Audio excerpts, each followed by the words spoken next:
Today we will learn number 20. Let's start. This is number 20. 20.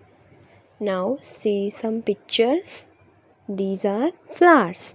Let's count with me how many flowers are there. 1, 2, 3, 4, 5, 6, 7, 8, 9, 10, 11, 12, 13, 14, 15, 16, 17, 18, 19, 20.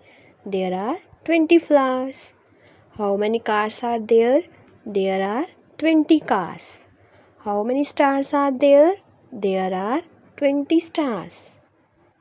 Now let's learn how to write number 20.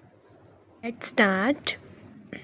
Join the dots and make number 2. Join the dots. Join the dots. Again join the dots.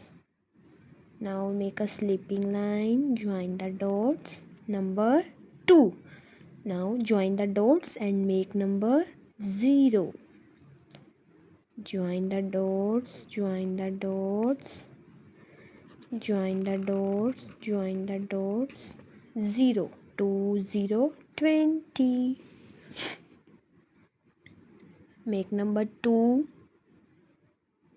Make a left curve and slipping line. Number 2.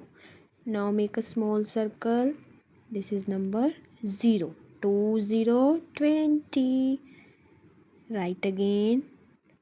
Left curve. Now draw a slipping line. Make a small circle. 2, 0, 20. Make a left curve. Draw a slipping line. Make a small circle. 2, 0, 20. Make a left curve. Draw a slipping line. Now make a small circle. 2, 0, 20.